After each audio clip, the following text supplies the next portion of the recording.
No fue el rugido de un monstruo lo que anunció que el mundo había cambiado. Fue un silencio. Con esta imagen, que es potentísima, de la fuente que tenemos hoy, vamos a sumergirnos en una visión muy particular del mundo. Del mundo antes del diluvio.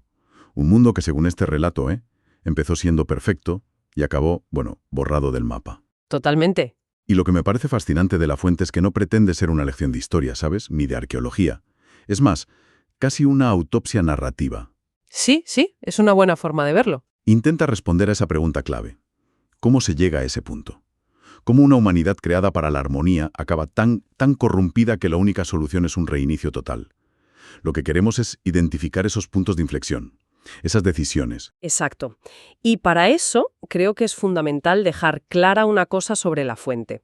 Es una narración, como decías, que se basa en los primeros capítulos del Génesis, pero busca darles un sentido, una coherencia, casi como si fuera una crónica. Nos presenta un mundo prediluviano, con una geografía que nos suena, vaya, Mesopotamia, el Tigris, el Éufrates, y los personajes no son símbolos abstractos, son seres con motivaciones complejas, muy humanas. Nuestro objetivo hoy es analizar los conceptos clave de esta interpretación, entender la lógica interna que describe esa caída. De acuerdo, pues vamos a desgranar esto. Empecemos por el principio. A ver, justo después de la expulsión del Edén, la fuente describe un contraste, es que es brutal. Adán y Eva pasan de un mundo que, y cito, estaba diseñado para funcionar sin fricción, donde trabajar era casi un placer, a una realidad de agotamiento, de lucha. El texto usa un ejemplo que me pareció increíblemente terrenal, muy moderno. ¿El del dolor de muela? Ese. Cómo un simple dolor de muela podía ser una tragedia insoportable. Y claro, esa nueva y dolorosa distancia de Dios. Y en ese punto, la fuente subraya un detalle que es crucial, porque choca con la imagen que todos tenemos en la cabeza. La del cavernícola, ¿no? Justo. No nos presentan a un Adán tosco, primitivo, que gruñe, que va, todo lo contrario. Se le describe con una mente clara, memoria intacta y una percepción superior. Y la prueba que da el texto es su capacidad para nombrar a todos los animales, que no es un acto poético, ojo. Se ve como un ejercicio de dominio intelectual, de entender la esencia de cada criatura. Espera, eso es clave. Porque si partimos de esa base, la historia cambia por completo.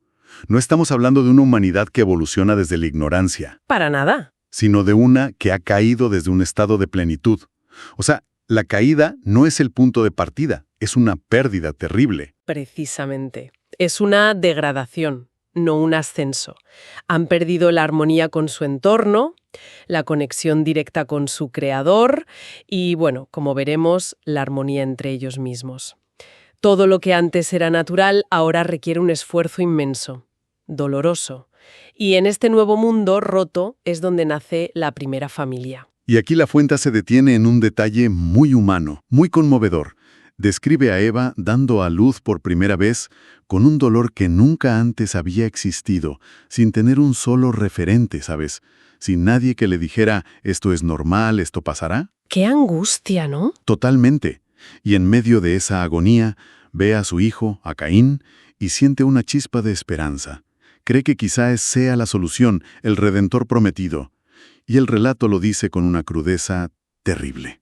Dice que no sabía que sostenía en brazos al primer asesino de la historia. Vaya. Ese momento marca el siguiente giro oscuro en la historia, el asesinato de Abel. Pero lo que me llama la atención no es solo el crimen en sí, sino lo que pasa justo después. La fuente destaca que el miedo de Caín no es a la justicia divina. Su reacción es, cualquiera que me encuentre me matará. Y la pregunta es, ¿quién es ese cualquiera? Exacto. Si solo estaban ellos, ¿a quién temía? Esa es una pregunta excelente y la fuente ofrece una interpretación muy lógica. Sugiere que, para cuando ocurre el asesinato, la descendencia de Adán y Eva ya se había multiplicado. Durante décadas, quizá más. La tierra ya no estaba vacía, había clanes, familias, una población que iba creciendo.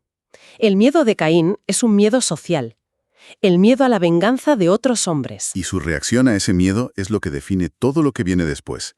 No huye a una cueva, no se esconde, hace algo radicalmente distinto. Funda una ciudad. Funda una ciudad.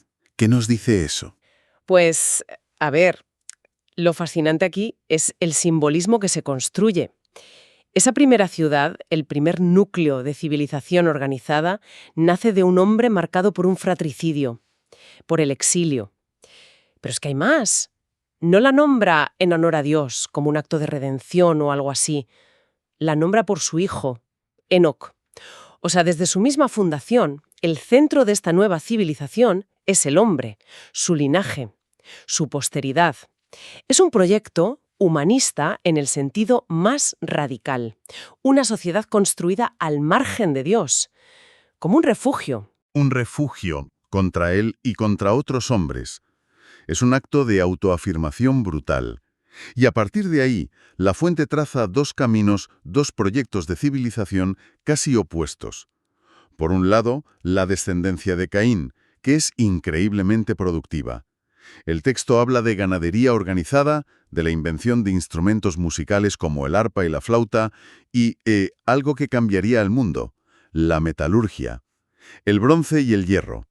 Hay un avance técnico y cultural innegable. Absolutamente. Es una civilización que progresa, que innova, que domina su entorno. Pero el relato establece un paralelismo inquietante. A medida que avanza su tecnología, se degrada su moral. El ejemplo paradigmático es Lamec, un descendiente directo de Caín. Él no solo rompe el modelo familiar introduciendo la poligamia, sino que se jacta de haber matado a un hombre y lo canta en un poema a sus esposas. O sea que en apenas unas generaciones se ha pasado de un asesinato cometido a escondidas, como el de Caín, Sí, a un asesinato del que se presume en público, casi como una hazaña. ¿Qué nos dice eso sobre la velocidad a la que se degradó esa sociedad? nos dice que la violencia dejó de ser una anomalía trágica para convertirse en una virtud celebrada. Lamec es el arquetipo del hombre fuerte, del líder que basa su poder en la intimidación, en la violencia. Lo que empezó como un crimen aislado, ahora es el pilar de una cultura. El honor ya no está en la piedad, está en la capacidad de imponerse por la fuerza. Pero, como decías, había otro camino. La fuente introduce la otra línea, la de Set, el hijo que Adán y Eva tienen después de la muerte de Abel. Y de sus descendientes se dice algo muy simple, pero que lo cambia todo. Comenzaron a invocar el nombre del Señor. No se habla de sus inventos ni de sus ciudades. Su seña de identidad es espiritual. Exacto. Se establecen así dos trayectorias que corren en paralelo durante un tiempo. Por un lado, una civilización materialista, innovadora y violenta, centrada en el hombre. Y por otro, lo que la fuente llama un remanente, un grupo que, a pesar de vivir en ese mismo mundo roto, todavía busca mantener una conexión con el Creador. Y la existencia de estas dos líneas, aunque tensa, mantenía una especie de equilibrio. Pero era un equilibrio muy frágil. Y aquí es donde llega el punto de no retorno. El momento en que todo se derrumba. ¿Qué rompe ese equilibrio? La fusión, la mezcla de esos dos caminos. La fuente lo describe con una frase que, según su interpretación, es el detonante de la catástrofe final. Dice que los descendientes de Set, la línea fiel, vieron que las hijas de los hombres eran hermosas y tomaron para sí mujeres. La fuente insiste en que esto no debe leerse como un mito sobre ángeles o seres sobrenaturales que se mezclan con humanos. No, es algo mucho más terrenal. Y reconocible, ¿verdad? Es la historia de un grupo con unos principios que se deja seducir por el brillo, por el atractivo de una cultura más sofisticada, más rica, más emocionante, pero que ha dado la espalda a su fundamento espiritual. Precisamente. Es una dilución espiritual. La línea que se mantenía como un referente moral se disuelve en la cultura dominante. Se produce un compromiso, una asimilación, y el resultado no es que la cultura dominante mejore, no. Es que el remanente fiel desaparece. Y con él desaparece el último freno moral que quedaba en el mundo. La corrupción que antes estaba más concentrada en un linaje, ahora se generaliza y se acelera. Y es en este contexto de corrupción generalizada donde aparecen los famosos gigantes del relato. Yo siempre me había imaginado a seres enormes, a monstruos, vaya. Pero la fuente ofrece una interpretación muy diferente. Sí, los desmitifica por completo. La palabra hebrea original, nefilim, se puede relacionar con los caídos o los que hacen caer a otros. La fuente los interpreta no como gigantes físicos, aunque pudieran ser hombres altos y fuertes, sino como hombres de renombre. Eran los caudillos, los tiranos, los famosos de la época, líderes carismáticos sí, pero violentos, dominantes y soberbios, cuya influencia era masiva y destructiva. El problema no era su estatura, era su carácter y el poder que ejercían para arrastrar a toda la sociedad a la violencia. El resultado de esa fusión y del liderazgo de estos hombres de renombre es catastrófico. La descripción que da la fuente es absoluta. La tierra se llenó de violencia y el corazón del hombre se inclinó de continuo al mal. Ya no es un acto aislado como el de Caín, ni una cultura paralela como la de Lamec.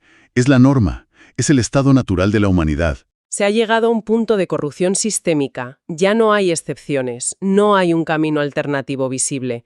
Y es entonces cuando el relato introduce una imagen increíblemente emotiva, la de un Dios que siente dolor en su corazón al ver su creación, hecha a su imagen y semejanza, completamente deformada.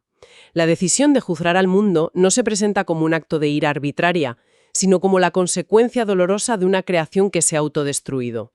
Y justo en ese momento de oscuridad total, cuando parece que no hay ninguna esperanza, el relato introduce a un solo hombre que rompe la norma: Noé. ¿Qué tenía Noé de especial para ser el único elegido en todo el planeta? La fuente es muy clara en este punto y es importante. Noé no es elegido por ser perfecto o por no tener defectos. El texto dice dos cosas sobre él. Primero, que halló gracia, lo que implica un favor no merecido. Y segundo, que caminó con Dios. Esta última frase es la clave. En un mundo donde absolutamente todos iban en una dirección, la de la violencia, el egoísmo, él tomó la decisión consciente de ir a contracorriente. Su justicia no consistía en ser impecable, sino en su lealtad en medio de una infidelidad universal. Y entonces recibe esa misión que parece una locura: construir un arca gigantesca. Me cuesta imaginarlo. Construir un barco de esas dimensiones en tierra firme, a kilómetros del mar, durante décadas. La gente tuvo que pensar que estaba completamente loco. Sin duda. Y ese es el punto que analiza la fuente. El arca no era solo un proyecto de ingeniería naval para la supervivencia. Durante todo el tiempo que duró su construcción, la fuente habla de más de un siglo, fue un testimonio visible y silencioso. Una advertencia constante en medio de una generación que el relato describe como burlona, incrédula y completamente absorta en sus propios asuntos. Comer, beber, casarse, vivir el día a día sin levantar la vista. O sea que cada viga que se levantaba, cada golpe de martillo, era un mensaje. Era como una valla publicitaria gigante en medio del campo que anunciaba que algo iba a pasar, que el rumbo que llevaba la sociedad tenía consecuencias. Exactamente. El arca se convierte en un símbolo de la paciencia de Dios, que ofrece una vía de escape y advierte durante un tiempo larguísimo. Ofrece una oportunidad constante para que la gente preguntara, se replanteara las cosas, pero, según el relato, nadie lo hizo, y esto nos lleva al detalle final, que es absolutamente decisivo. Cuando llega el día y la familia de Noé y los animales están dentro, no es Noé quien cierra la puerta del arca. Cierto. El texto recalca que fue Dios quien la cerró desde fuera. Y ese gesto es simbólicamente potentísimo. Significa varias cosas. Primero, que el tiempo de la advertencia y la paciencia había terminado.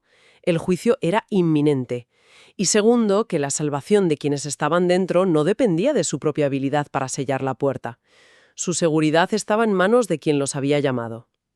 Es el punto final a una era. Entonces, si echamos la vista atrás a todo el recorrido, ¿qué nos dice esta historia? La trayectoria que narra la fuente es de una claridad meridiana. Pasamos de la perfección a la caída.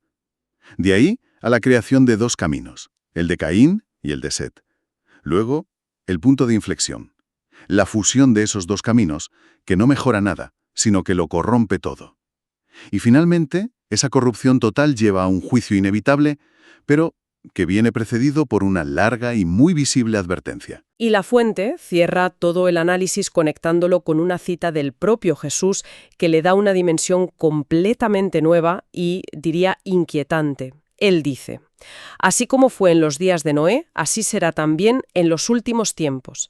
Esto transforma la narración por completo. Deja de ser el simple relato de un evento histórico del pasado y se convierte en un arquetipo, en una plantilla para entender patrones que, según esta visión, están destinados a repetirse.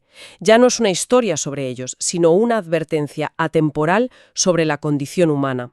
Y nos deja con una reflexión final, me parece. El relato presenta un mundo que fue destruido no por falta de tecnología o de cultura. De hecho, la civilización de Caín estaba en pleno progreso técnico, con su música y su metalurgia. Exacto. Sino porque la distinción entre el bien y el mal se volvió borrosa, irreconocible. El impresionante avance de esa civilización coincidió punto por punto con su colapso moral. Y eso nos plantea una pregunta inevitable para hoy.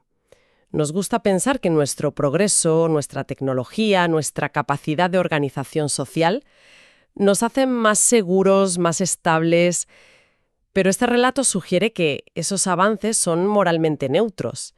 Pueden usarse para construir o para destruir con una eficiencia nunca antes vista. Así que la pregunta que queda flotando es: ¿hasta qué punto nuestra propia capacidad de innovación nos protege realmente de la erosión de esos valores que, según esta narración, son los únicos que pueden sostener una civilización a largo plazo?